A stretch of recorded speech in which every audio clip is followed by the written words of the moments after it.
Hey guys, how's it going?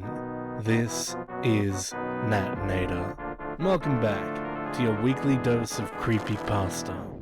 I always like stories like these ones that are set in real places. There's a bit of an extra bonus I added in the middle, but unfortunately, there's a picture mentioned at the end which I couldn't find. But I think that adds to the mystery a lot more anyway. Before we begin though, of course, it's time to give thanks to the members of the Coven on Patreon. Thank you so much to the recruits, initiates, and our fantastic disciples, Tiffany, Backwards D-Dog, Matthew Lau, Bacca Puff, Amberly Perry, and Christina Cable. Y'all are amazing. Now, as always, turn out the lights, get comfortable, and let the story begin.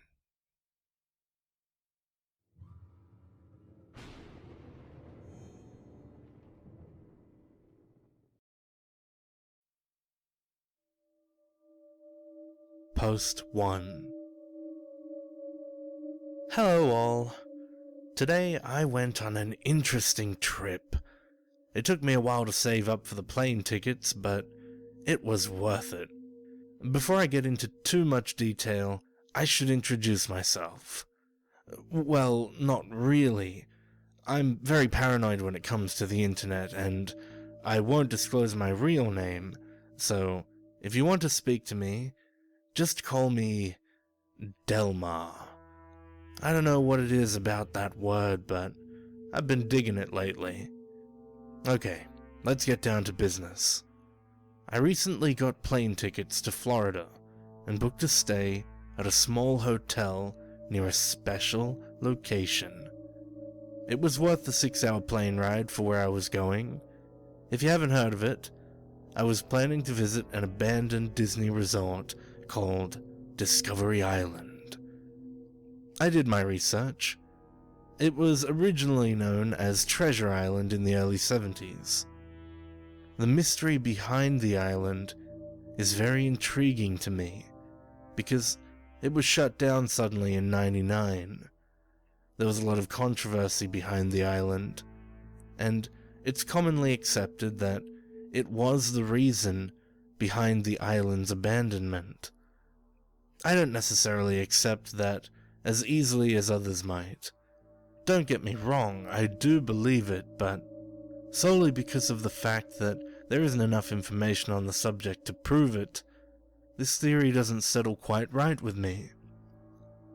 There isn't any public transportation to the island, so I had to call up a buddy to drop me off at the island. It has been about a day since my arrival to Florida. I've got all my gear ready. I brought a notebook for quick notes, a laptop for typing down documents, a vintage map of the island, which I discovered on the internet, a GPS, and a geocache. If I was going to an abandoned Disney park, I was going to hide a geocache there. I was going to bring a camera, but I'd spent all my money on the plane tickets and the hotel reservation. I hopped onto his boat and we were off. The warm Florida air swerved past my temple and into the roots of my hair, relaxing me. This all went away as soon as the island entered my line of sight. I can't explain it. It was a strange mixture of happiness, excitement, and dread. I couldn't explain to you why I felt dread, but I did. I also noticed the air got thicker as we reached the island. I told myself it must be the humidity, but in hindsight, that wouldn't really make much sense. The change was too quick. It wasn't gradual enough to be natural. Ignoring it, my buddy pressed on toward the island. Strange, he didn't seem to comment on the things I've noticed. We arrived at the island. Finally. After all of the research, I'll finally be able to expose to the world what really happened at this mysterious island. Well, If I find anything too exposed, that is. After stepping off of his boat, I felt a sense of satisfaction. All of my hard work had led up to this. I waved goodbye to my friend as he left me to my own devices. I looked around for any landmarks. After finding one, I figured out where I was on the map, and headed off for where I thought the most plausible places to find information are. The first place I had in mind was the information booth. By the looks of the entrance, this definitely was a Disney park. It was very well crafted and detailed. Most of the display looked sun-damaged and a bit cracked.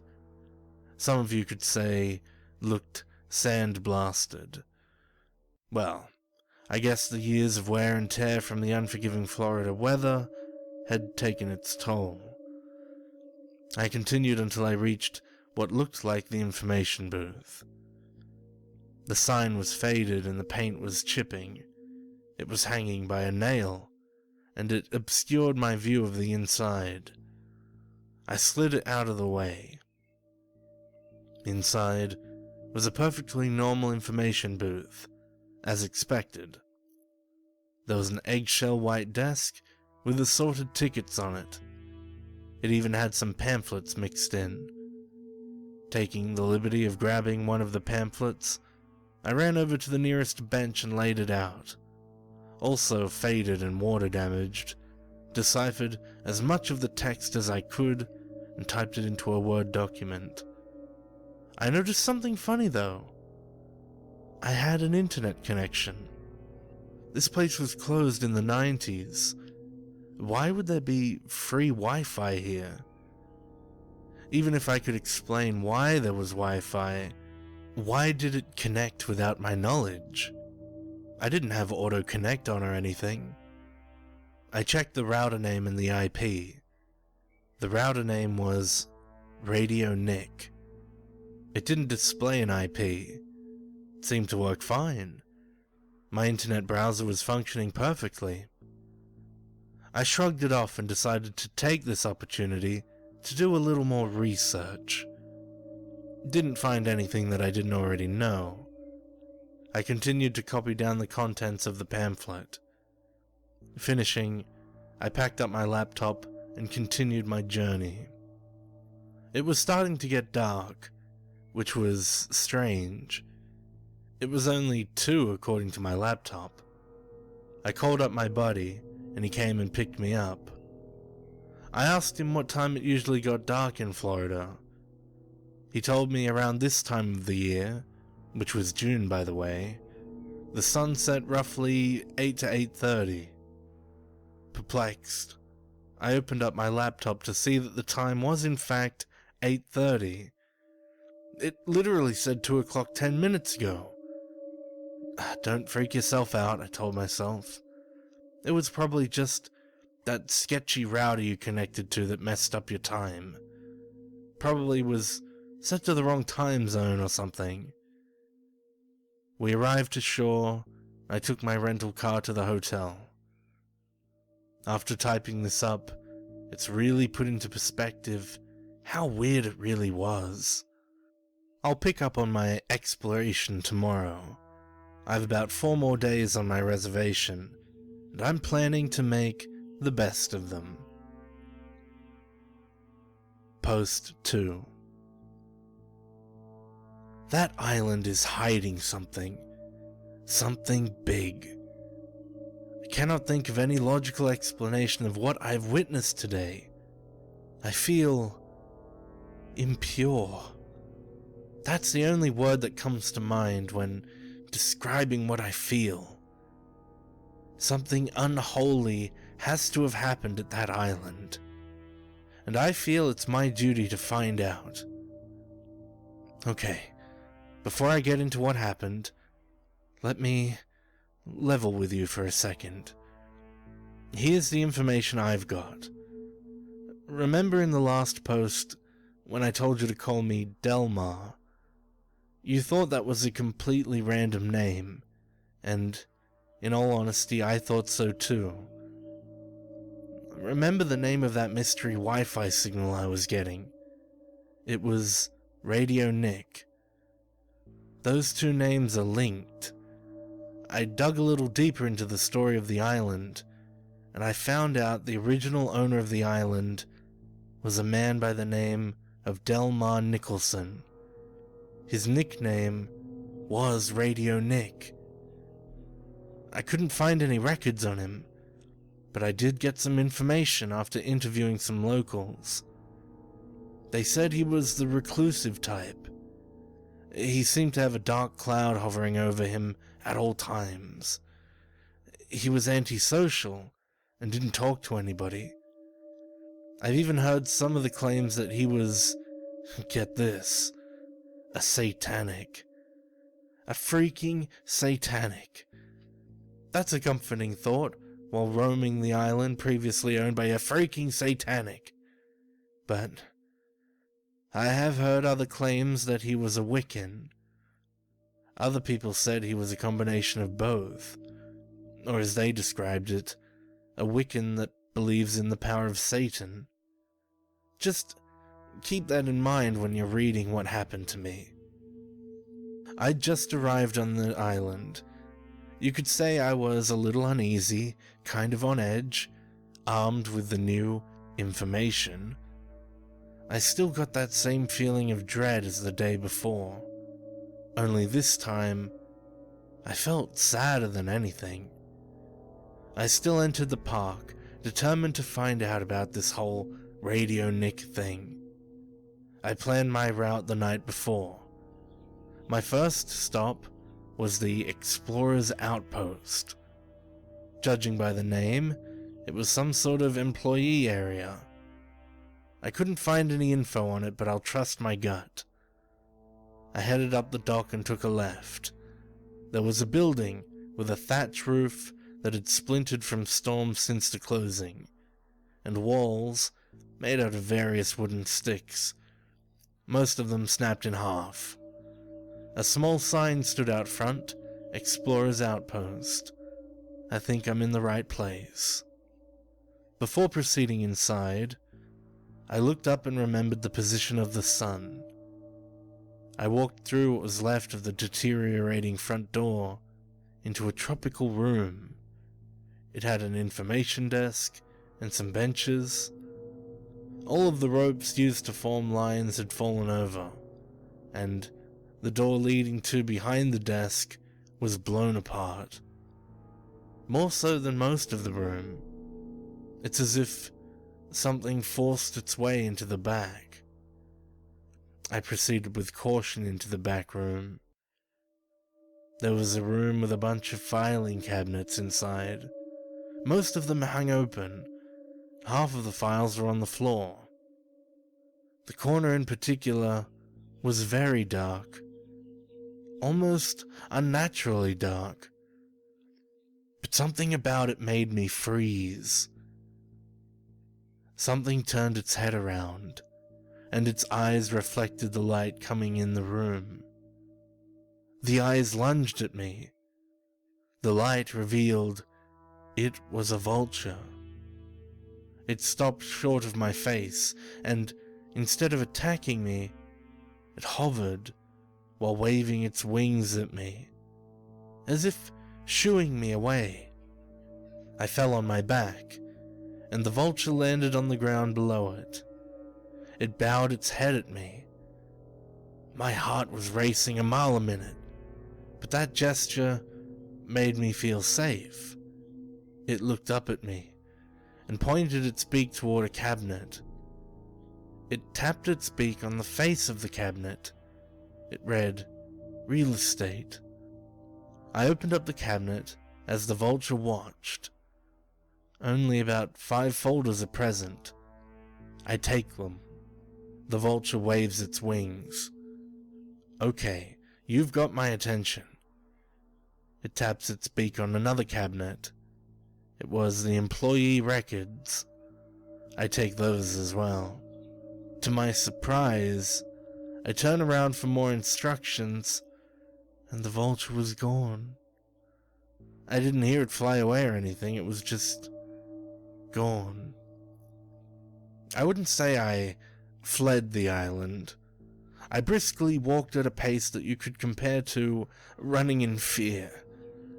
I sat at the dock and waited for my buddy to come pick me up. When he arrived, I was so relieved. But as soon as I stepped onto the boat, this overwhelming feeling of fear and dread overcame me, and I felt really dizzy. I fell over into my buddy's arms, and he drove me home. He's a good friend. I took it easy from there. I still feel really uneasy and sad about, well, I don't know. I feel constricted for some reason, as if there's something looming over me, something that I couldn't control. Well, despite my mental condition, I'm still looking into what happened on the island. I should probably start looking through those papers. See you all soon. Post 3. Guys, this is going to be a very short post, but this is the information I got. It perfectly correlates with what happened yesterday. I was looking through those employee records, and my suspicions have been confirmed. That Radio Nick guy was a huge Satanist. The employee summary says, after the island was sold to Disney and corporations, Radio Nick, we'll call him Nicholson, applied as an employee after the island construction was completed. They assumed it was because he couldn't bear to leave his beloved island. In the first couple of years, he acted normally, but his later years, just before the closing, other employees noticed a change in his behavior. Every day, like clockwork, he walked into the jungle by the South American Aviary section, not to be seen for a couple of hours. His superiors continually told him his behavior affected his workflow. This eventually led to his termination. Interestingly enough, the employee summary just abruptly ends there, but handwritten over the end of the summary was some Russian text. It took me an hour and a half to decipher the individual symbols, and I finally translated it online to the word Lucifer's Foul Game. This astonished me, left me a bit confused. I analyzed what it could mean, and I've come to the conclusion this whole thing has to do with birds. The vultures were the key. I've read that in some cultures, the vulture is considered to be a symbol of good. It makes me think that these vultures are trying to protect me from something, as well as exposing the truth. I also have read that there was a controversy connected to the vultures that took place when the park was still active. Disney employees were killing vultures because they said they were endangering the aviary life on the island. I think the vultures were trying to get rid of the birds because they were connected to something evil, or someone by the name of Radio Nick. That's all I've got so far in terms of theories, so if any of you have any critique to my theory, or any information that could help, please don't hesitate to contact me. I should also note that I've used all my food money to buy a digital camera. Nothing fancy. It's actually quite cheap. I'll be sending pictures if I can. I'll be leaving for the island soon. Wish me luck. Now, this is the first time I've ever interjected like this. I figured it was important. In the blog at this point, there was an audio file named radionick.wav. It's a message in Morse code. I used an online decoder to translate it for your viewing pleasure. Here it is.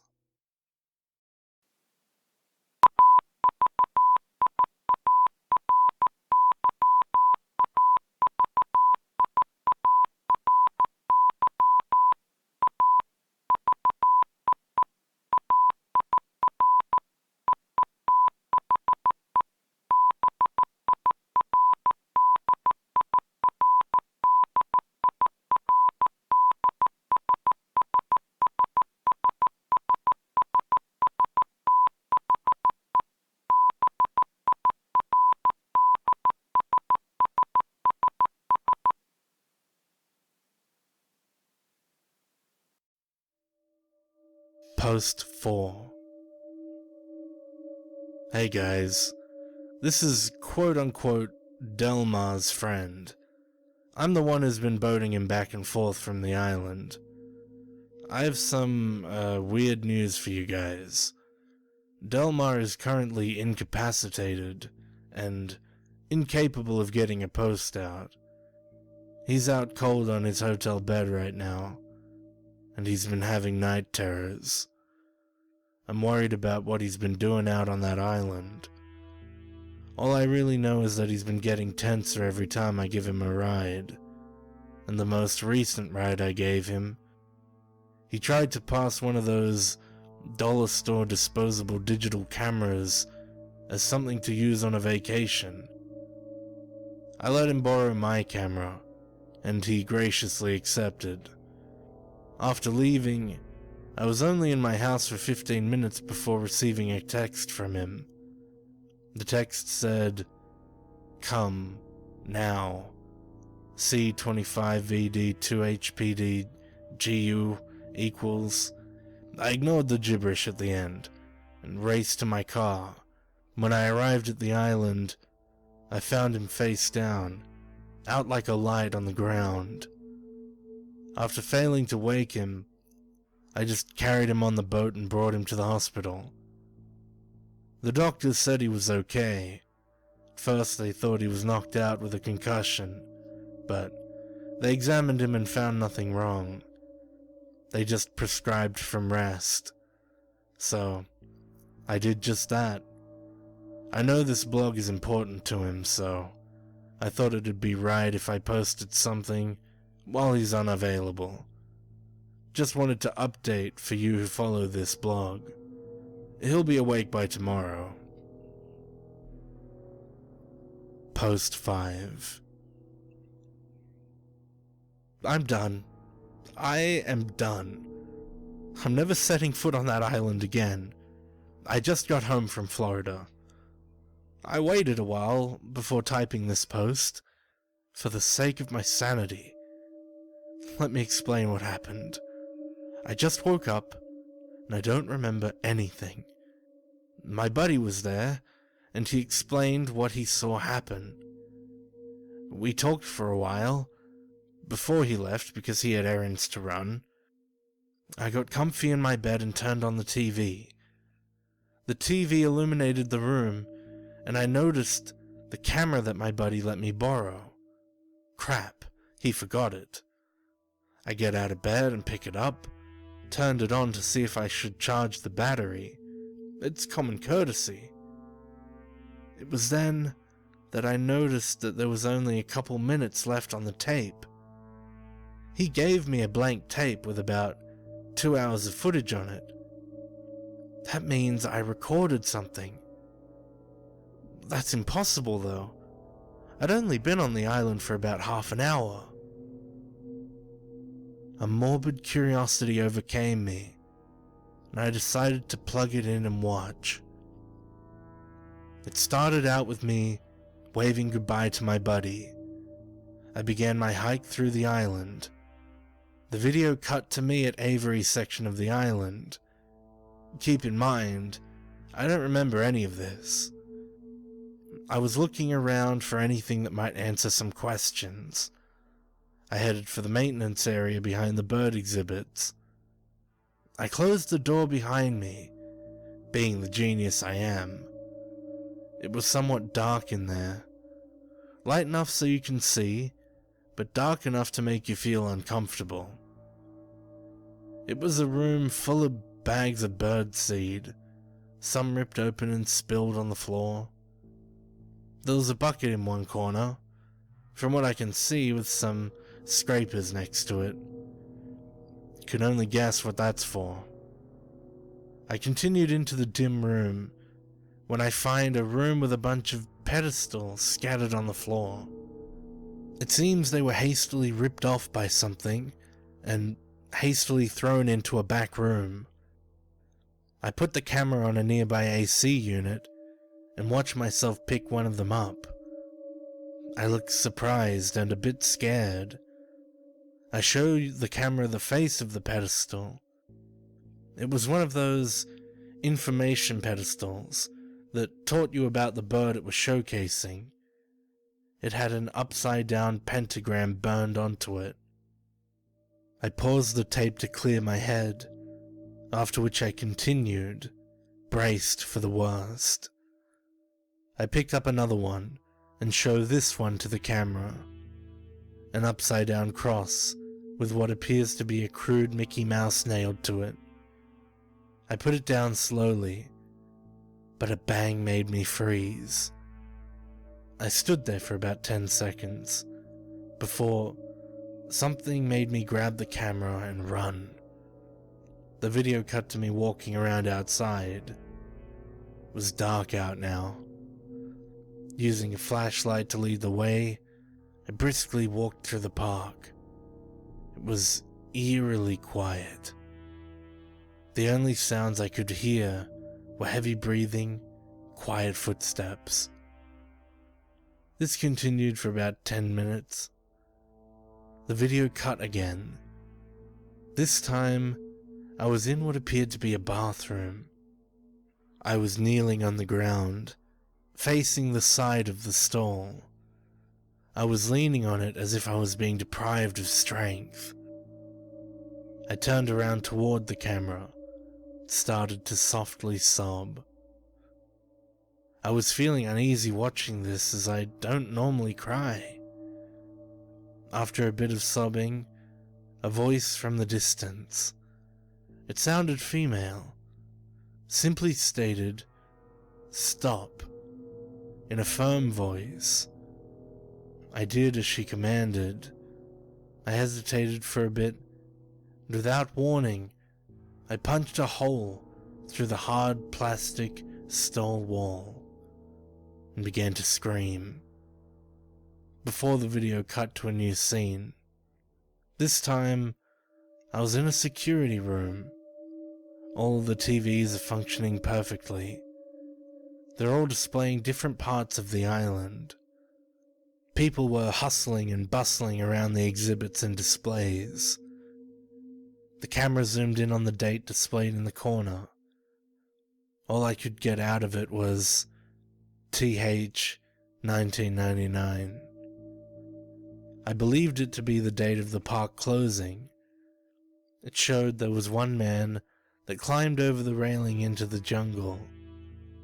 The security feed began to fast forward and stopped 10 seconds after fast forwarding. What I saw next, I couldn't get out of my mind. All the people in all the feeds covered their ears and bent over in agony. The only people that weren't were the employees, who started to act ecstatic. I could understand why. If everybody except you and your coworkers began to act like that, I would panic too. They tried things from shaking the people to hitting them. Nothing got them to respond. One of the employees stood up, shouted something at the other employees, and started to run away with them, as if away from something. I soon realized what that was when a black mist rolled over the island visitors at a surprising rate. Didn't even seem like mist, just a black mass that consumed the camera's view. I stopped the security feed and backed away to show all of the TVs. Just then, a soft voice spoke from behind. "Hello." The camera swerves around to see Snow White staring blankly into the camera. "Have you met Nick yet?" She undergoes a gruesome transformation. Her eye sockets turned a dark black, and veins around her eyes splintered out from the center. Her eyes turned white, and she violently cocked her head to the side with a loud crunch. Her jaw dropped and almost touched her shoulder as she let out what sounded like a scream. It was so loud it distorted the audio. She put her arms straight out in front of her and lunged for the camera, before it cut again. I was wandering through what appeared to be a plaza sort of place. I, every once in a while, peered into one of the displays or snack bars. Every time I'd find another pentagram burnt into the ground on the inside. My silence worried me. Whispering became audible, but it was multiple voices. My footsteps became paired with another, and so on. My walk became a brisk jog, and I stopped checking in the displays.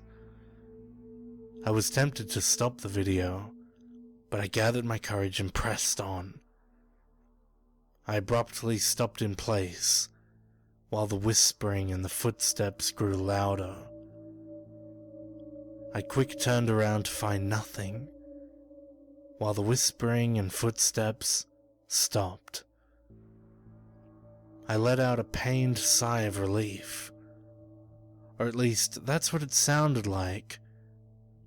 I turned back around to be greeted by Mickey Mouse. He said, "Have you met Nick yet?"